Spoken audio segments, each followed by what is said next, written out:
vamos a charlar veces la hora primero la hora Reina, pero pues a ver, Reina me va a contar un poco la perspectiva de alguien desde allí, histórica y todo, y luego les contaré cuál es la situación sanitaria en Gaza, con la actualización del Espello de Trevas. Eso es. Bueno, lo primero, agradeceros de nuevo por haber venido. Ayer me puse a pensar y esta es la octava vez que hacemos esto. La segunda aquí en el 12, hemos hecho en la Facultad de Medicina, en la Autónoma. Y bueno, pues es triste que siga siendo igual de relevante. Entonces, como bien ha dicho el doctor Pedro, les voy a dar un poquito el contexto histórico y social de Palestina, la situación actual, un poco de resumen y contexto del Líbano, que está un poco ignorado por desgracia. Y luego, cuando Pedro termine, también vamos a hacer 2 puntos de cierre que pueden estar interesantes. Lo primero de todo, probablemente la mayoría conozcáis un poco la historia, pero aún así vamos a hacer un mini resumen. Esto era Palestina antes de 1946, como podéis ver, todo el país de color verde. Aquí el verde representa el terreno palestino y el blanco el israelí. Entonces, allá por la Primera Guerra Mundial, Gran Bretaña y Francia empezaron a tramar cosas de dividirse en territorios de Oriente Medio. Hicieron una cosa que hoy en día se conoce como Tratado de Balfour, en el que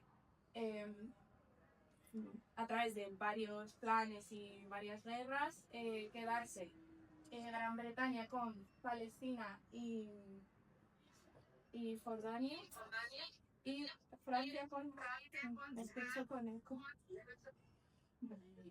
Francia con Siria y el Líbano. Esto ocurrió así. Y entonces se divide el territorio entre Israel y Palestina.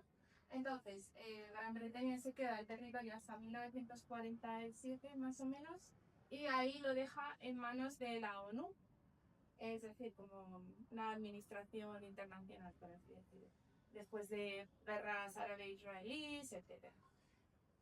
Hasta 1967 se queda esta partición, y en 1967, con la que se conoce ahora como la Guerra de los 6 días entre los países árabes e Israel, queda el territorio dividido así. Como podéis ver, Israel se va comiendo poco a poco el territorio palestino.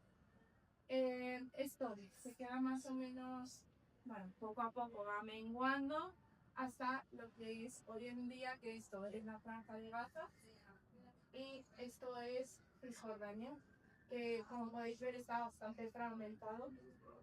Todo eso, o sea, recordamos que estas son las fronteras trazadas por la ONU.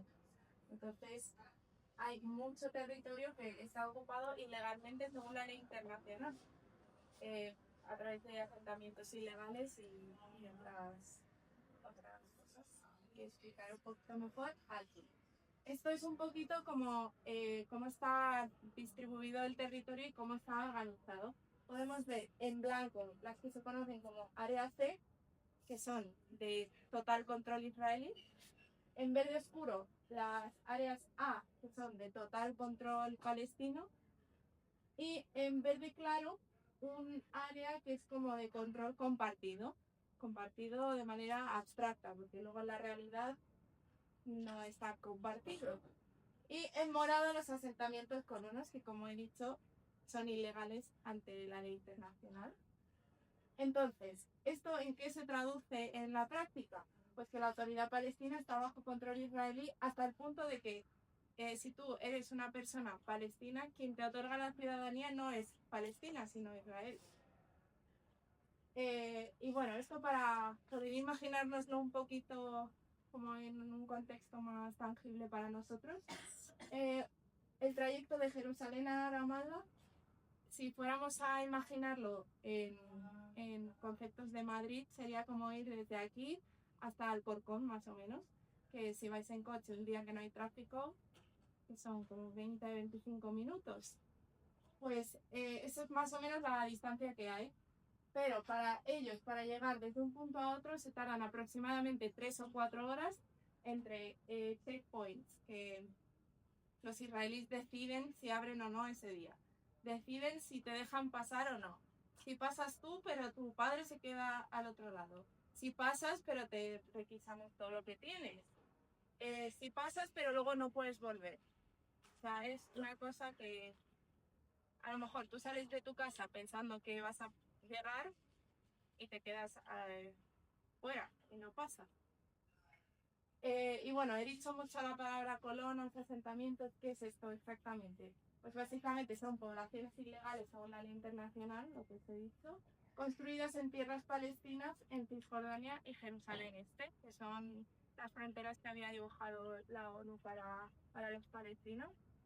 Son poblaciones completamente judías y pertenecen a diferentes movimientos de asentadores.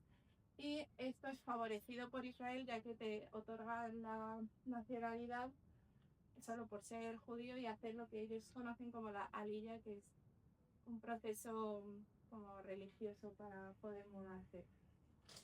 ¿Y esto con qué objetivos? Pues para delinear una futura frontera, interrumpir la contigüidad, que como os he explicado son territorios muy pequeños, muy separados, lo cual dificulta muchísimo el simple hecho de ir a tu trabajo.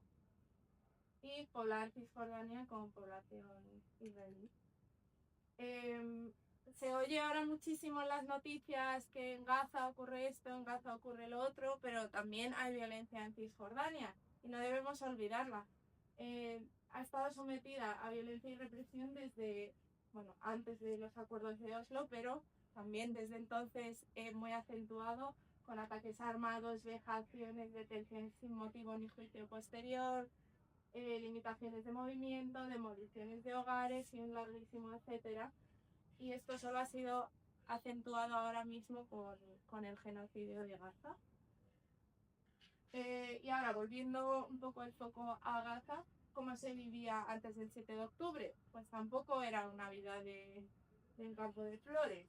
Desde 2005 ha habido varios ataques así importantes, como en 2005 un plan de retirada unilateral israelí que no fue del todo cumplido. En 2007 un bloque israelí de la Franja de Gaza.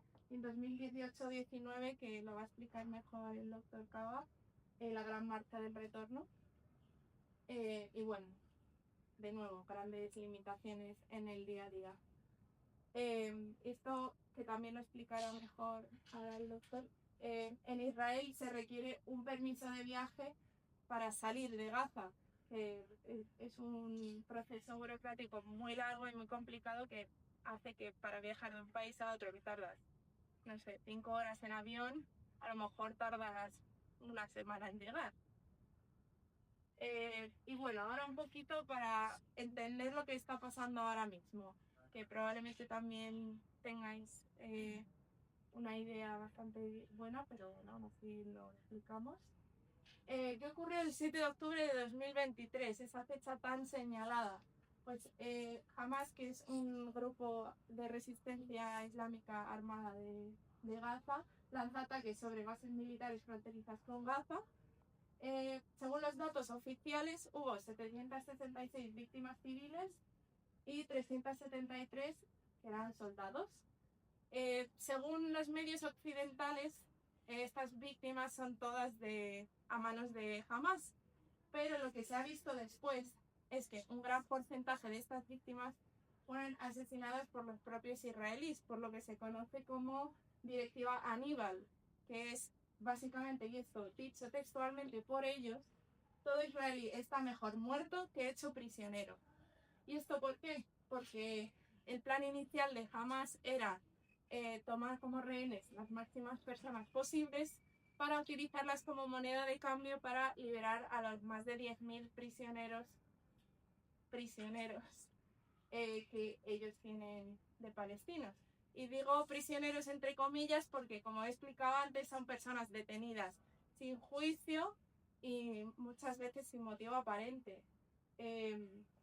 Muchas de ellas a veces menores de edad, que simplemente pues estaban en el lugar incorrecto en el momento incorrecto.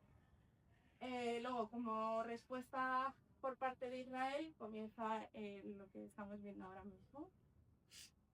¿Qué consecuencias ha tenido? Pues muchísimas. Entre ellas, la destrucción de recursos básicos de la cultura. Se han destruido 700.000, se han asesinado 700.000 estudiantes, no, disculpa. Hay más de 700.000 estudiantes sin acceso a la educación, 18.000 asesinados y más de 27.000 heridos. Y no son heridas de un rasguño, son heridas graves que limitan la vida. En Cisjordania, más de 100 asesinados, más de 500 heridos y más de 400 detenidos. Casi 800 profesores asesinados, alrededor de 3.000 heridos. Todos estos son números que nos cuesta imaginar porque parecen imaginarios, pero imaginar la cantidad de personas que supone esto. Y en Gaza todas las universidades han sido destruidas. Bueno, esto es de la web de la ONU, que se llama Oficina de Asuntos Humanitarios. Básicamente es un resumen así a grosso modo de las consecuencias que ha habido.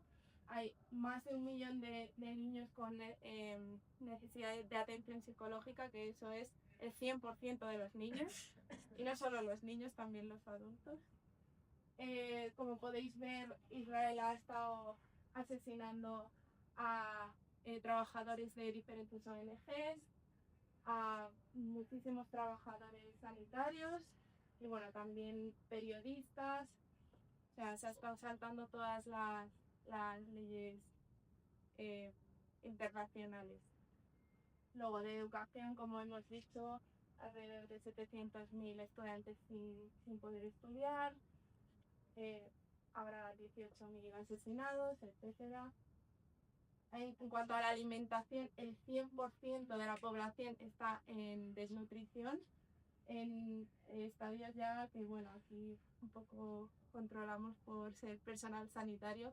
Hay ciertas fases de la desnutrición que son prácticamente irreversibles con medios normales, necesitan ingresos.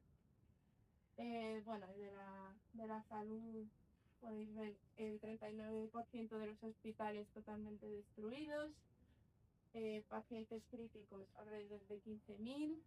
No quiero aburriros mucho con las cifras, pero creo que es importante mencionarlo.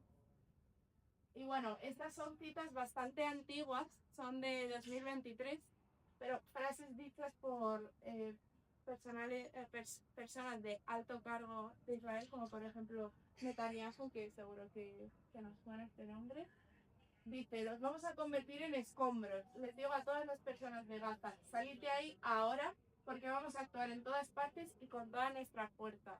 Y ha sido fiel a sus palabras, porque lo hemos estado viendo durante estos 2 años. Aquí una nación entera es responsable, este castigo colectivo que estábamos viendo. Vale, y luego un poco para contextualizar lo de ahora mismo. Ha habido un acuerdo de paz, también entre muchas comillas. El pasado 13 de octubre hubo un acuerdo de alto al fuego, y no pongo esta foto de Trump porque sí, sino porque todo esto ha sido orquestado por Estados Unidos. El acuerdo consistía en que Hamás liberaba a los pocos rehenes que les quedaban, a cambio de liberación de prisioneros palestinos por parte de Israel y, por supuesto, un cese de las hostilidades.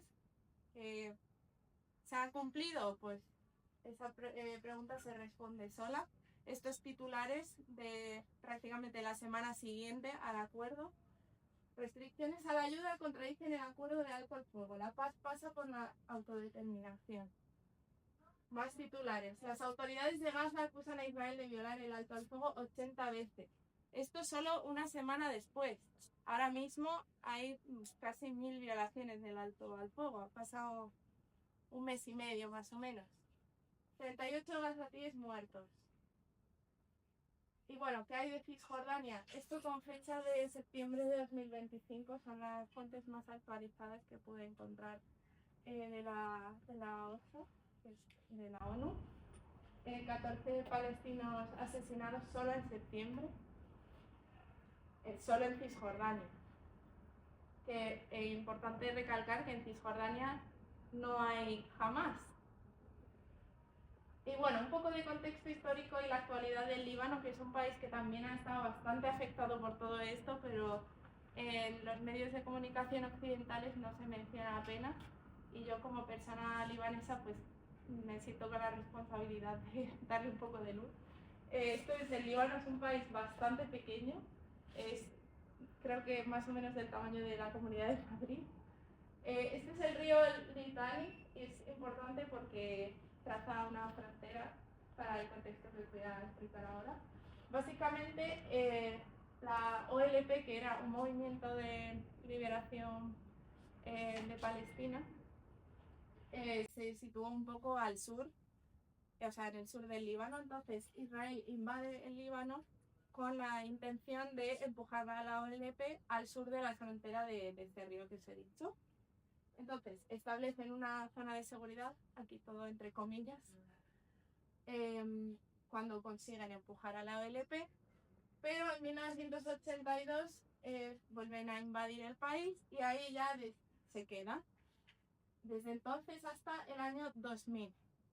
Y bueno, en este periodo, pues igual que lo que estamos viendo ahora, un montón de restricciones de movimiento, prisioneros que eran rehenes básicamente, y destaca unas masacres conocidas como las masacres de Sabra y Shatila, que son dos campos de refugiados en Beirut, poblados por población palestina, que fueron invadidos por un ejército libanés cristiano radical, todo esto con el apoyo de Israel, y hubo alrededor de 3.500 víctimas. Se cree que hubo más, pero porque no se llegó a contabilizar bien, pero más o menos alrededor de 3.500 personas.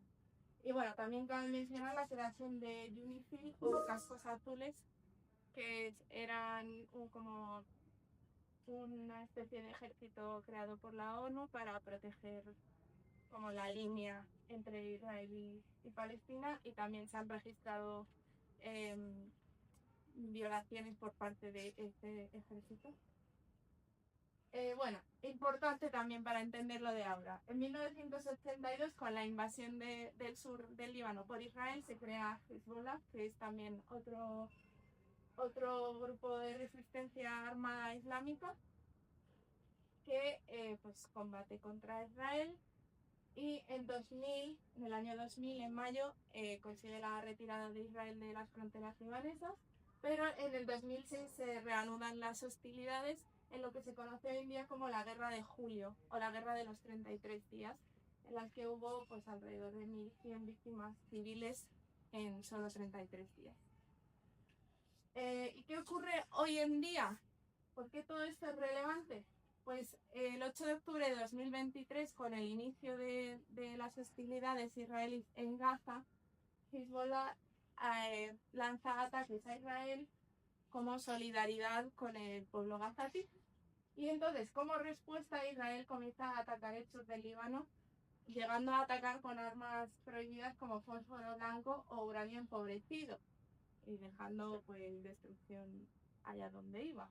Estas fotos no las encontráis en ningún lado porque esta es la casa de mis abuelos y quedó así, básicamente. Ahora mismo la verdad que no sé cómo estará, pero si no está peor, estará así todavía.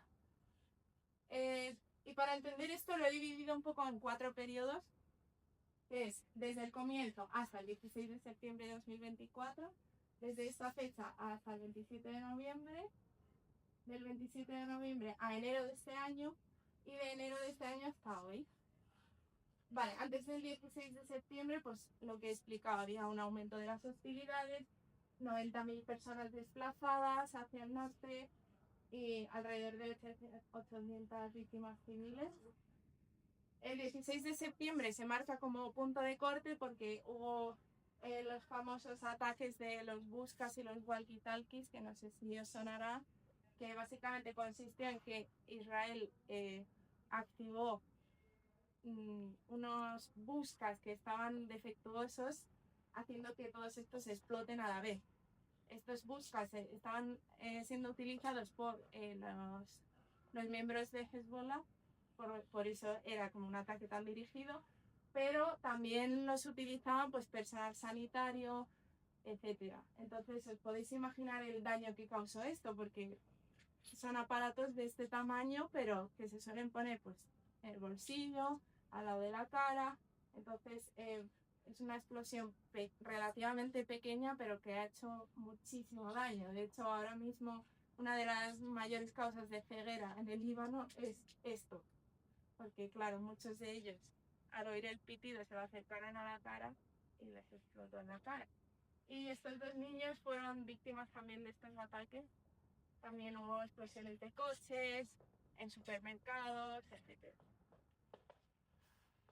Luego, a fecha de 27 de noviembre, según la OCHA y el Ministerio de Sanidad libanés, 3.768 víctimas mortales, de las cuales 240 menores y casi 15.000 heridos. También, pues, por supuesto, hubo ataques a centros sanitarios y el asesinato de 233 personas sanitarias. Vale, aquí otro periodo que he marcado, que es desde el 27 de noviembre al 26 de enero, que era como una especie de tregua en la que pues estaba por determinarse la relación entre Israel y Hezbollah, por así decirlo.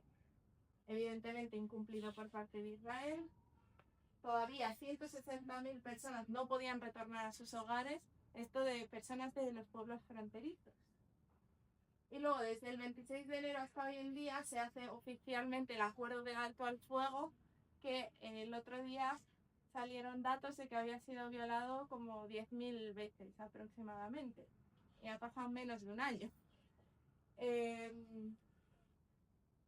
Una fecha así importante que señalo es el 2 de febrero de 2025, que fue posterior al supuesto acuerdo de alto al fuego, en el que las personas de los pueblos fronterizos todavía no habían sido capaces de volver a sus casas, por lo que por iniciativa propia la gente comenzó a caminar hacia la frontera.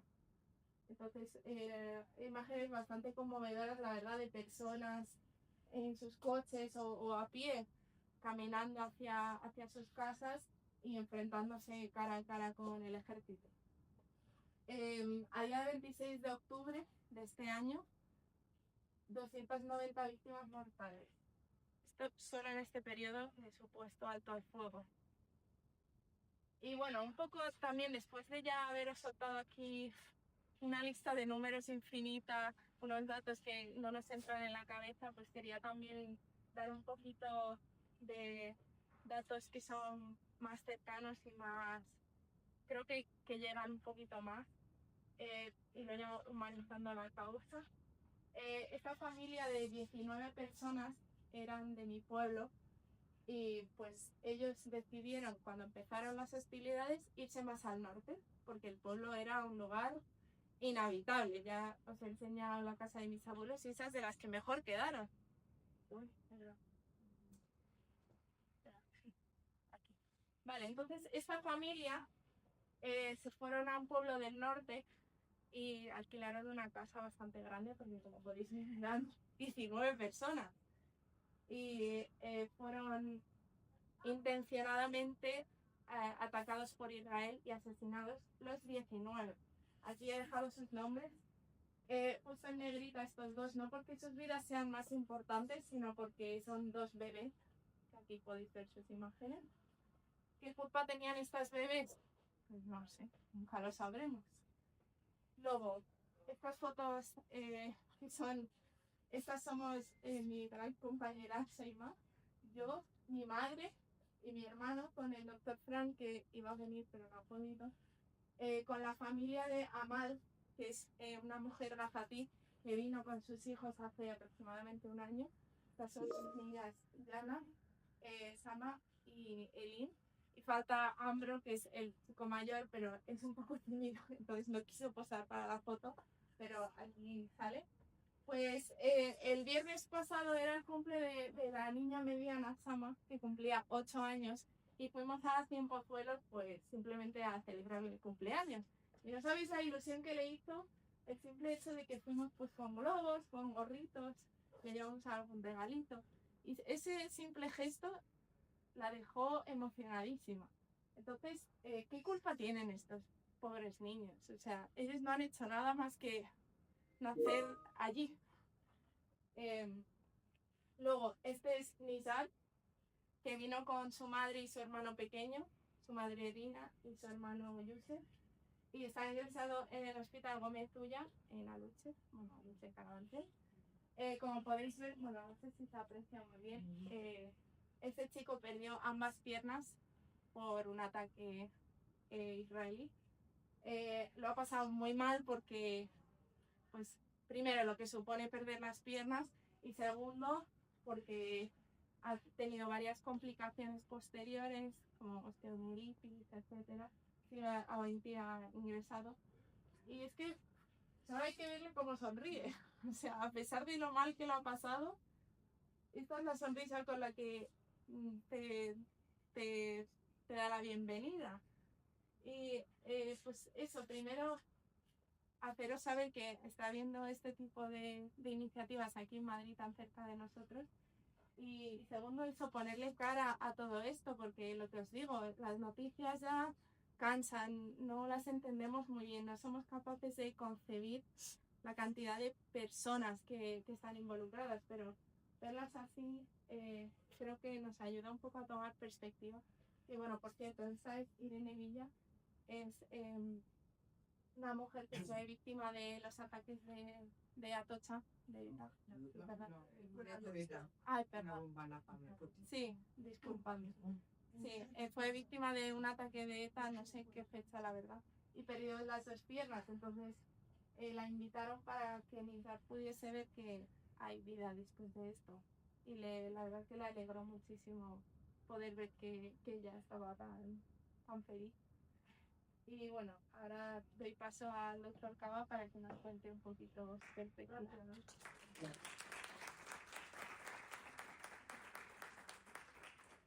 Gracias por venir. Bueno, pues vamos a ver cuál es la situación sanitaria en Gaza. Vamos a contar un poco la situación y ya la conocéis. Yo no voy a dar demasiadas cifras porque la verdad es que no sirve para mucho. Voy a intentar hacer un poco lo mismo que ha hecho Zainab al final y ponerle un poco cara. Y sobre todo contaros cómo están ahora, porque quizás los otros sois más conscientes, pero la situación actual la verdad es que, bueno, yo creo que es importante que se sepa. Voy a hablar de qué pasaba antes. ¿Sí? Yo cuando estuve era antes. ¿Sí? 7 de octubre. ¿Qué pasó después del 7 de octubre? Sobre todo relacionado con la sanidad, no con todo lo demás. ¿Y cuál es la situación actual? Y os voy a contar un poco lo que está haciendo Médicos del Mundo, porque es lo que yo conozco. Hay otras ONGs haciendo cosas y organizaciones internacionales, pero yo voy a contar lo que conozco. Porque ya sabéis que Gaza antes de esto había un bloque. Lo que quiere decir que el país, o la región, no esto que es un país, parte de Israel, está rodeado completamente por una valla enorme. No puedes cruzar, no te puedes acercar a la valla porque disparan por el mar, y el mar además está bloqueado. Los pescadores cuando pasan de una zona le disparan. Pues una zona completamente bloqueada y se puede entrar por 3 sitios. Por aquí arriba, por Erel, por Rafah y por Kerem. La entrada es, para toda la población, para 2 millones, es un pasillo. Es muy difícil entrar y salir de Gaza. Para los extranjeros no tanto, pero para los gazatíes es una lotería completa, un monumento. Bueno, yo lo conocí en 2018, o sea, hace unos años, y el Médico del Mundo organizó unas misiones porque había ocurrido esto. Esto es una cosa que seguramente no habéis oído, porque no había ninguna noticia sobre esto, pero fue una cosa muy importante en Gaza. En 2018 hubo un grupo de intelectuales que dijo, bueno, vamos a hacer como en otros sitios, vamos a hacer resistencia pacífica, como se hizo en Sudáfrica, y como se hizo en la India y en tantos otros, que según ellos es lo que funciona. ¿Qué hicieron? Bueno, pues los viernes al salir del rezo se acercaban a la valla, pancartas, y como la norma dice que si pasas una distancia de la valla te pueden disparar y hay francotiradores, pues lo que hacían era, entonces, hubo 250 muertos, casi muchísimos heridos. O sea, lo que yo me di cuenta allí es que lo que hacían era provocar muchos heridos. Intentaban no matar, pero claro, eran todos hombres jóvenes con disparos de bala de alta energía en las piernas. Eso es una persona que con toda seguridad se va a quedar para siempre de alguna u otra manera inválida. Esto, pues yo digo que no llegó mucho, hubo algunas noticias, se llegó a hablar de crímenes de guerra. Se condenó a un soldado israelí un mes por matar a un adolescente. Estos son los números de heridos en Gaza y en Israel. Hubo 5 heridos en Israel y todo lo que veis ahí muertos. Bueno, esto no salió de allí, es una noticia que no habéis oído. Incluso salió en revistas médicas. Esto lo cuenta muy bien un periodista, bueno, es un autor de cómics, pero que lo hace otra vez, hace periodismo con cómics. Entonces contaba esta historia que os estoy contando, fijaros, le disparaba las piernas. ¿De dónde? De la cadera para abajo. Pues son heridas que nunca matan, pero que son absolutamente destructivas. ¿Cómo era Gaza cuando es una ciudad, no sé si habéis estado en alguna ciudad del norte de África, una ciudad que tiene una carretera que es lo que une toda la ciudad por la costa, pegada a la playa, una playa, en chiquititos, todavía la playa que recorría la costa. Esto es un campo de refugiados, ¿no? Porque a lo mejor cuando oís hablar de campo de refugiados pensáis en tiendas de campaña. Tiendas de campaña había hace 70 años. Con el paso de los años la gente lo construyendo, entonces son ciudades un poco desorganizadas, donde llevan viviendo 70 años, que realmente el terreno no es suyo. Están viviendo allí, pero son campos de refugiados. Y en Gaza hay un campo de refugiados muy grande en el centro, que es estacional, Bein el Mal. Era el hospital que yo visité, pero como una ciudad. Y esto lo veis aquí, en la zona que no te puedes acercar. Te acercas a esa valla, hay una zona no-go zone, te acercas, te disparan. Hay una zona que pueden pasar solamente los agricultores, porque está vinculada, pero hay una zona que si te acercas te disparan. Y eso es lo que ocurría en esta. Esto, fijaros, son los casos, esto para que sepáis cómo lo organizamos.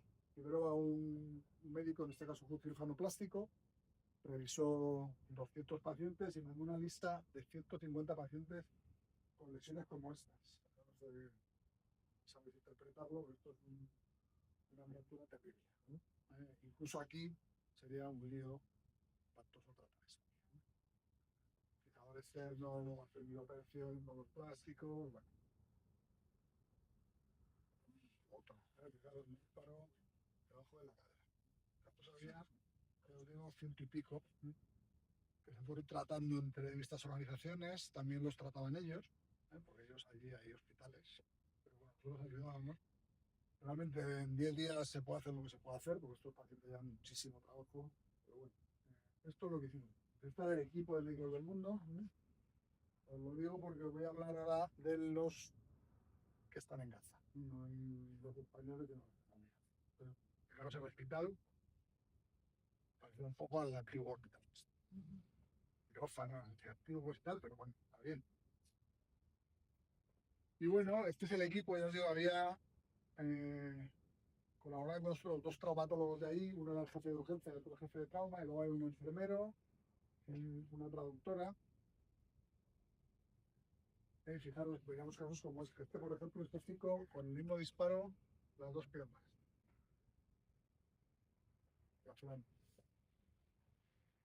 Otro, bueno, bala explosiva en la pierna, por bajo, son pacientes que necesitan muchas cirugías. Esto está hecho un poco a conciencia, ¿eh? Con esto te cargas un sistema sanitario. Cuando tú tienes 1000 pacientes de estos y se acabó de hacer otras cosas en el hospital, hay que hacer. Y encima son pacientes que no van a poder volver a trabajar, por lo menos es lo que estaban haciendo, porque son pacientes jóvenes, no puedes caminar, probablemente con cojera.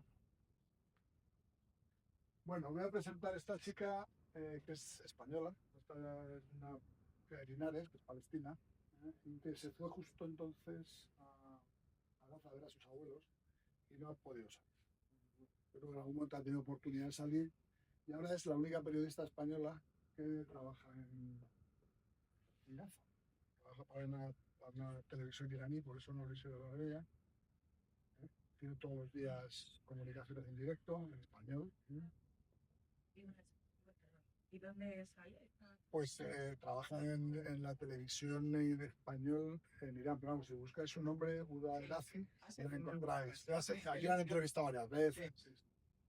Bueno, pues esta chica que la acaba, yo cuando la conocía acababa de terminar él. Tenía 19 años, 25, y se quedó allí y trabaja como periodista. De hecho, hay un documental sobre ella ya. Ha estado toda la guerra viviendo en un coche por peligro de que la atacaran, porque hablando en el programa este de uno de los programas de por las tardes, el ministro de Asuntos Exteriores israelí la acusó de terrorista. Y eso quiere decir que es objetivo. Bueno, aquí tenéis el documental. Periodista de guerra que duerme en un Peugeot. Los bombardeos sucedieron muy próximos a este lugar y por lo tanto el miedo de que en cualquier momento la calle donde yo estoy pueda ser bombardeada o incluso mismo coche. Uda Emaegazi, nacida en Linares, Jaén, es corresponsal de guerra sin premeditar. Eléctricos, vale. Un bombardeo muy cerca de aquí. Bueno, así todos los días, ¿eh? Bueno, y estos que veis aquí son Asil, que es el jefe de urgencias, y Ayman, que es el jefe de dramaturgia. Gente allá recogió los hospitales, que era el único sitio donde pensaban que no iba a ocurrir nada. Como una bombardear un hospital. Entonces los hospitales se llenaron de campos de refugiados. Y ese fue el momento en el que Israel empezó a bombardear hospitales, porque Israel lo que hace es localiza a alguien que es enemigo, que da igual que haya mucha gente poca cerca, tira un lado. Entonces empezaron a bombardear hospitales, que no sé si recordáis que al principio negaba rotundamente, luego ya dejaron de negarlo. Y aquí, bueno, aquí pues me contaban ellos que era espantoso, porque pensaban que se iba a matar todo. O sea, decía que todos los días heridos, y más heridos, y más heridos. Porque claro, es una foto de una niña que había fallecido. Evidentemente pensando también en sus familias. Y bueno, pues me seguían escribiendo, aquí seguimos, todo esto 24 horas al día operando, porque no había otra cosa. Este es Nassim, que es el jefe de urgencias. Esto cuando vino, él quería venir a Madrid, pero para esto. Y bueno, igual, él cuenta una historia que he contado muchas veces de una niña que primero vino la madre, luego vino la hija, y una niña pequeña que decía que no la amputara porque se iba a enfadar a su madre. Entonces esto, él ha escrito mucho sobre esto porque le llegó muy... no pudo, o sea, no pudo hacer la culpa. Dijo que no, todo bien. Bueno, luego nos contaba que los pacientes, como se enteraban de lo que estaba pasando en el norte, los propios pacientes se iban casi en unas condiciones lamentables porque tenían miedo de que bombardeara. En este hospital, por suerte, en esta época no bombardearon más tarde. Entonces decía, tú te imaginas a los pacientes dejando el hospital porque y encima se quedaron sin... Una de esto es que no entra material, entonces no tenían material. No había generadores externos, generadores externos son otros aparatos que se utilizan mucho aquí, en todos lados, no es muy caro, se puede reutilizar, pero claro, cuando tienes 1000 pacientes, miles de pacientes, o te envían de fuera, y esto no puede entrar, esto es muy difícil de meter en Israel. Nosotros, de hecho, todo el material que utilizábamos aquí lo intentamos mandar allí y no se acepta porque puede ser metralla. Cualquier cosa susceptible de ser un arma, no. Entonces esto, por ejemplo, tuvo 3 o 4 años en un depósito y al final no funcionó. Bueno, él acabó viviendo en una tienda de plástico con su familia, tiene 5 hijos.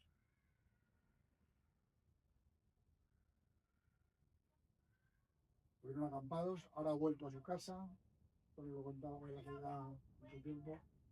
Bueno, nosotros al principio pensábamos, me acuerdo que decimos las primeras reuniones que decíamos, vamos a hacer la siguiente pronto, esto se va a acabar enseguida. Claro, estábamos estudiando los meses, iba a ser un ataque de represalia, pero evidentemente no era así, era un ataque, esto como quedó en la ciudad de Gaza. Esto, fijaos, esto es el hospital que es un poco el equivalente a este hospital o a La Paz. Venga, es como el hospital insignia, absolutamente. No era, no querían matar a nadie, jamás querían destruirlo.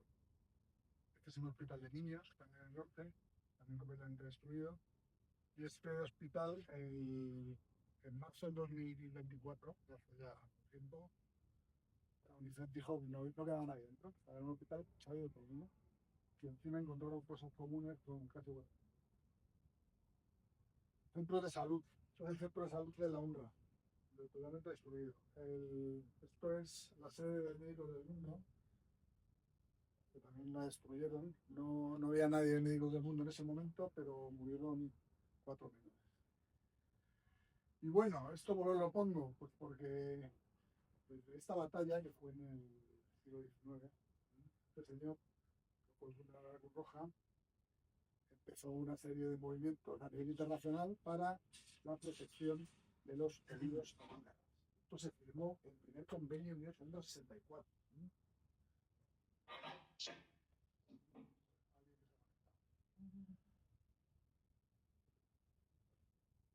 Los heridos tienen, primero no solo los combatientes, luego todos los civiles, tienen que recibir tratamiento imparcial, hay que proteger los centros sanitarios. Bueno, en 1949, después de la Segunda Guerra Mundial, obligación de respetar y proteger los centros sanitarios del personal médico durante la guerra. Esto lo firmó Israel, por cierto. Una persona protegida no puede ser castigada por un delito que él o ella no haya cometido. Tú no puedes atacar a población civil porque esté cerca de los castigos colectivos y todas las medidas de intimidación o terrorismo están prohibidas. El pillaje está prohibido. Todo esto ha ocurrido de una manera u otra. Bueno, estas son unas imágenes que a lo mejor habéis visto que eran terribles. Esto era el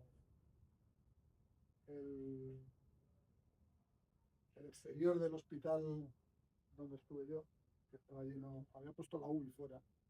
Entonces aquí lo que se ve es tirar una bomba y se ve a un paciente abriendo, ¿no? Todo lo que me escribe el traumatólogo que dice. Esta es su casa. Así ha quedado.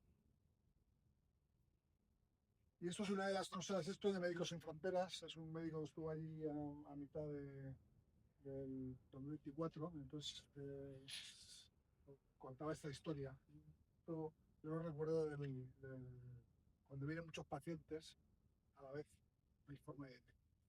Pues, aquí yo me acuerdo en el atentado en el 2004, les lo ponían cárcel.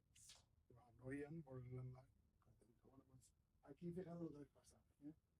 Había tantos niños que habían perdido a toda su familia que les identificaban con ese nombre. Es decir, el niño herido sin familia superviviente. Los niños luego se van a la calle y hay miles de niños, bueno, miles, muchísimos niños viviendo que han perdido a toda su familia.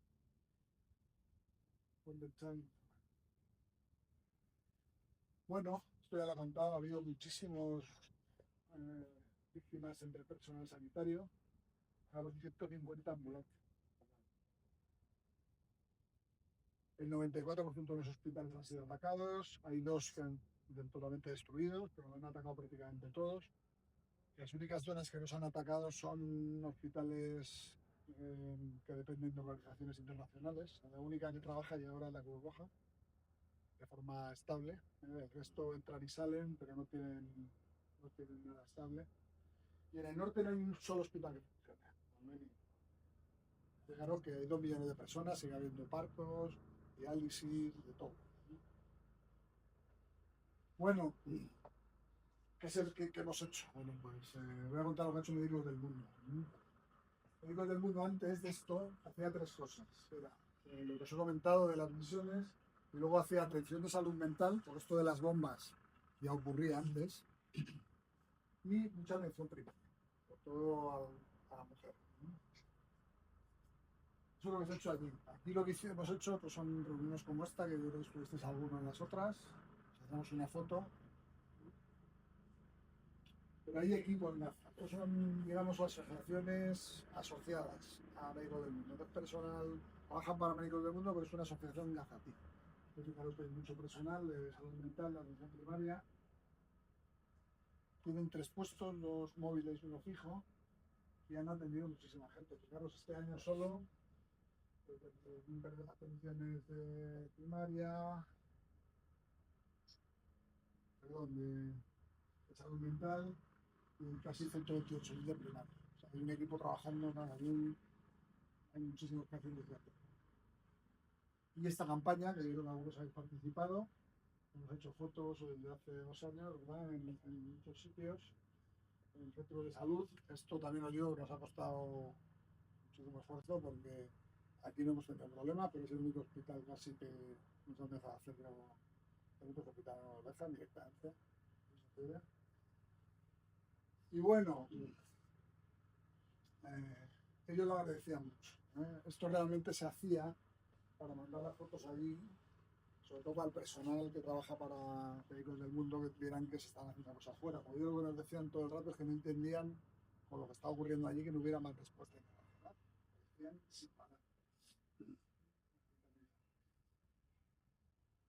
Cosas de la Complutense, el encierro, el fino. Bueno, ¿qué pasa tras la vida? Pues la ayuda humanitaria no entra todo lo que debiera, primero porque muchas agencias y ONGs las han bloqueado. Por ejemplo, Médicos del Mundo no puede entrar. Cualquier asociación española o noruega o irlandesa no va a poder entrar porque nos han marcado. Entran algunas, sí, sobre todo Naciones Unidas, Cruz Roja. Hay un día, esto ya pasaba antes, había tratamientos que no se podían hacer dentro de la franja y los pacientes se enviaban fuera. Antes era difícil y ahora es mucho más difícil. Habréis oído que han venido unos niños, esos niños vienen de Jordania. O primero tienen que salir de Gaza a Jordania y luego tienen que buscar un país donde ir. En España han llegado 15, me parece. Pero realmente es un número muy pequeño para todos los heridos que hay. Hay miles y miles y miles de heridos. Y sobre todo hay un problema de salud mental que yo creo que va a empezar ahora, sobre todo, porque después de los 2 años que llevan ahora que ha parado, yo creo que es cuando va a salir todo. Hasta ahora estaban luchando. Ahora cuando ya digamos, la cosa se ha normalizado un poco y no hemos sido tanto, va a empezar a haber muchísimos problemas. Yo os digo que es que se han destruido casi todas las infraestructuras sanitarias. O sea, había 39 hospitales y quedan 8, me parece, medio en pie. Y luego no hay agua potable. Esto ya ocurría antes. Había muy poca agua potable, pero ahora mucho menos. Y, ya lo ha comentado Sainat, hay un problema de inseguridad alimentaria brutal. Entonces esto, lo he dicho muy bien, cuando ocurre unos meses, bueno, pero cuando ocurre 2 años, el cuerpo está en modo de luces, proteínas y grasa, y esto tiene una consecuencia que vais a ver ahora. Pero de hecho, esto es desde 2024, ahora está toda la población prácticamente en esta situación. Bueno, ¿qué ha pasado después de la tregua? Bueno, lo primero que ha pasado es esto, que hace como 15 días hubo unas inundaciones terribles, entonces toda la zona de tiendas se quedó inundada. Entonces, esto nos contaba, lo he traducido esto lo mandaban así, que mandaban unos mensajes muy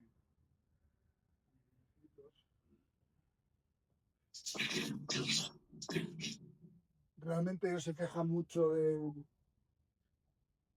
muchas palabras por pocas acciones.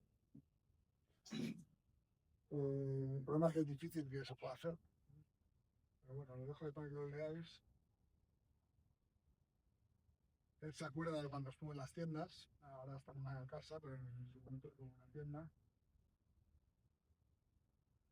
Y bueno, ¿qué piensan de la... Bueno, yo le pregunté a Imán, que es el jefe de urgencias, bueno, evidentemente, si queréis saber la verdad, siento miedo como resultado de las experiencias previas, por otra vez la falla hablando del fuego, pero realmente lo que dirán es que se han llegar heridos. O sea, no lo he puesto, pero las descripciones que hacen de la urgencia son dantescas. Pues todas las cosas eran muy fáciles encontrarte con conocidos, incluso con familiares. Son familias muy grandes, pero dice que de repente ibas a la morgue y conocías a la mitad de los que estaban ahí. Dice, durante 2 años he estado trabajando día y noche en una carrera para ayudar a los heridos.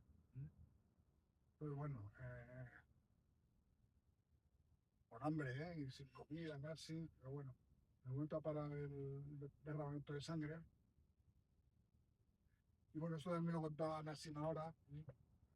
sigues pidiendo ayuda, evidentemente. Entonces yo creo que esto, realmente cuando va a empezar la ayuda es ahora. Hasta ahora no había mucho que ayudar, porque había un bombardeo continuo, ahora es cuando de repente van a necesitar mucha ayuda. Fijaros esto es una cosa muy curiosa, bueno, muy curiosa. Otra de estas estrategias de Israel. Cuando el cuerpo se queda sin nada más que quemar que proteínas y grasa, esto les ocurre a los pacientes de la UBI cuando están mucho tiempo. Hay que tener mucho cuidado al comenzar la nutrición, porque si empiezas a comer azúcar, puedes tener hasta un problema, un desequilibrio electrolítico, entrar en shock. Fijaros lo que me contaba Aymar. Dice, toda la comida que entra son carbohidratos, azúcar, almidón y snacks, como helados, chocolate. O sea, no dejan entrar proteínas ni alimentos grasos. Dejan entrar azúcar, porque saben perfectamente que esto va a provocar problemas, va a tardar muchísimo más tiempo en recuperarse. Y fijaros cómo... Dice, esto debe ser estudiado en la literatura del feminismo. Esto debe de estudiarse de manera extensiva. Es una cosa bastante terrible, bastante terrible. Bueno, pues esto es lo que os voy a contar. Os dejo con este mensaje de Nassim, que me manda... Yo lo único que puedo hacer con estos mensajes es contarlos, porque mucho más no podemos hacer. Y en cuanto a si se va a poder ayudar, que hay mucha gente que está intentando ayudar, pues no lo sé. De momento entrar ahí es muy, muy difícil. No está funcionando. De hecho, hay mucha ayuda humanitaria sin pasar. Ya veis que no dejan entrar ni siquiera toda la comida. Pero quizás no pensar que esto se ha acabado, que hay una tregua, ya se ha acabado el conflicto, nada. Ahora viene el problema. Ahora hay un montón de gente con problemas de salud mental, de salud física y bueno, que sepáis que hay que seguir. Los que muchos estáis apoyando en esto, pues que tenemos que seguir. ¿Qué podemos hacer nosotros como personas, como ciudadanos? Pues algo sí que podemos hacer, aunque sea poquito. Aparte de, bueno, luego hay iniciativas como más sólidas, como la ayuda a estas familias que he mencionado, etcétera. Lo que sí que podemos hacer y que es muy sencillo es estos 3 puntos clave. Lo primero, pues concienciarnos por lo que estamos haciendo aquí, por ejemplo, dar a conocer todas estas historias, dar a conocer el contexto, entenderlo pues, de la mejor forma que podamos. Como ha explicado el doctor Cabo, nos piden todo el rato que no les olvidemos. Pero el segundo, hablar de ello, que no se nos olvide que estamos lejos, pero siguen siendo humanos igual que nosotros. Estamos más cerca de ser ellos que de ser Elon Musk. Y el pico de la pirámide es algo bastante simple, que es el boicot. ¿En qué consiste el boicot? Pues desde hace bastantes años existe el movimiento BDS, que es B de boicot, D de desinversión y S de sanción, que el objetivo de este movimiento es pegarle a Israel donde más le duele, que es el dinero. Pues nosotros como personas no podemos sancionarles ni podemos desinvertir nada porque no estamos invirtiendo nada, pero sí que podemos hacer boicot. El boicot económico del movimiento BDS dice que es mucho más útil boicotear a un número pequeño de empresas todo el mundo que cada uno boicotee a uno, porque al final pues no conseguimos nada. Entonces en la página web hay una lista muy larga de todas las empresas que colaboran, pero las más sonadas son Coca-Cola, por ejemplo, que es tan fácil como comprar la Freeway, que es además más barata. Burger King, McDonald's, Carrefour, HP, L'Oreal, que es un poco difícil de boicotear porque casi todas las marcas de cosméticos son parte de L'Oreal. Lo mismo con Nestlé, es bastante difícil de boicotear porque muchísimas marcas más pequeñas son parte de Nestlé. Pero bueno, siempre se puede intentar evitar lo máximo posible. Y he marcado esta con una flechita porque creo que aquí es relevante como personal sanitario la farmacéutica Teva, que es israelí y tiene bastante papel en la economía de Israel. Entonces, si podemos evitarla, pues mejor.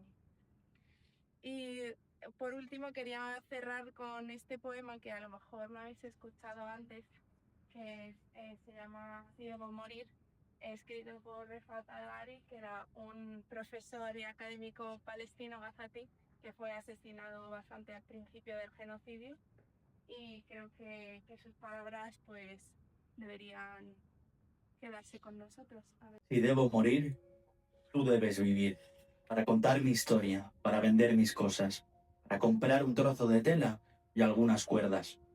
Celda blanca con una larga cola, para que un niño, en algún lugar de Gaza, cuando mire a los ojos al cielo, esperando a su padre que se marchó con una llamarada y no pudo despedirse de nadie, ni siquiera de su carne, ni siquiera de sí mismo, vea la cometa, mi cometa que tú hiciste, volando alto en el cielo, y piense por un momento que ahí hay un ángel, trayendo amor de vuelta. Si he de morir, deja que traiga esperanza, deja que sea un cuento.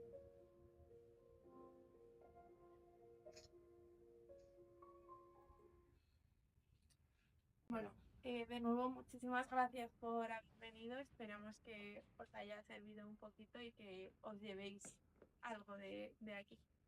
Gracias.